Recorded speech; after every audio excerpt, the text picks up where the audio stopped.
Howdy folks, Todd with Great Escape Farms here. Today we are talking chicken waters, or actually watering these little gals back here in freezing cold temperatures. So we got down to 21 degrees last night and we're up to freezing right now. We're just at the freezing point, but overnight the water freezes up and during the day, and we actually went down to 2 below zero a couple days ago, and we managed to keep the water from freezing using various different techniques. So I'm going to cover all those techniques right now with you and show you what we have going on. I'm first going to show you what worked well, and then I'll show you some of the things that we didn't work or required more power than what we really wanted to have to use in our given scenario here.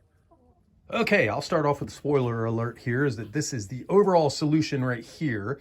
So as we are right now, I do have electric running here, but nothing is hooked up and working right now.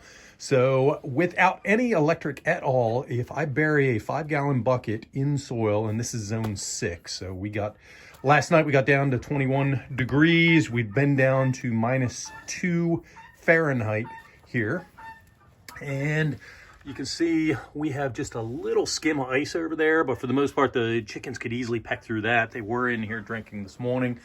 And what I do is once a day in the morning, I come out and I scoop out water and put it in that bucket. I take out about 2 gallons, and then I dump in water that's probably about 80 degrees in here, and that kind of recharges the system. It heats up the soil and all around it. I have a lid, basically just a lid for a 5-gallon bucket I cut in half here that helps to maintain some of the heat in. If we're going to go below 20 degrees, then I will use 3 watts of electric, and I will use just a regular fish pump here, and I have just a weight to hold it down there and a couple of air stones there. And here I have the 3-watt solution on, which is just the air pump. And what it's doing is basically I weighted down the air stones so they're all the way down at the bottom, and it's circulating water. And the water underneath the ground is going to be warmer, and because it's circulating, it will prevent it from freezing, or at least it will slow it up by a lot.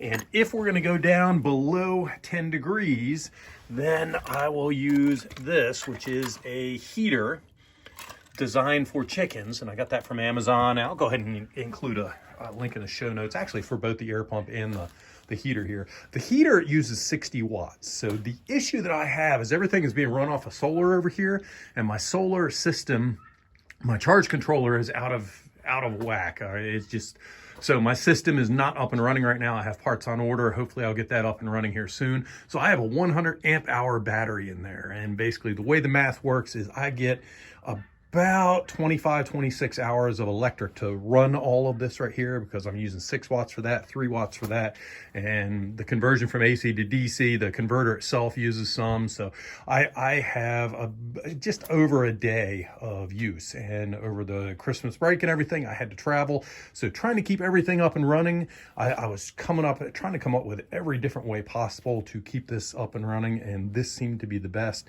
So we can go down to 20 degrees without any electric. We can go down to 10 degrees just using 3 watts per hour, and we can go down to below 0 and keep this thawed out so the girls have something to drink. And that is using, let's see, 63 watts of actual burn power here, plus the conversion and everything else. So I used up the 100 amp hour battery in just over a day.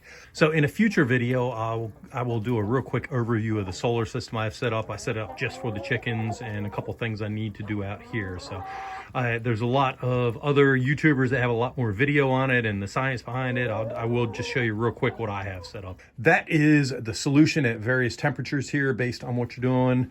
And let me show you some of the other things as far as what I normally do. My normal operations here and some of the problems I ran into. So for this particular coop right here, which I still haven't done a video on this yet. This particular coop, I normally use a 5-gallon bucket, and I have the chicken nipples on the bottom, and I use that heater over there. That's the reason I bought the heater that I showed you in the other bucket. I bought that to put in here, and the issue I had is it kept the water above freezing, But the chicken nipples itself, when the chickens were going at it, especially when we were below zero, it was basically forming icicles on here, and it ended up freezing up completely while I was standing there. So it did not work at all having a heater in this particular setup.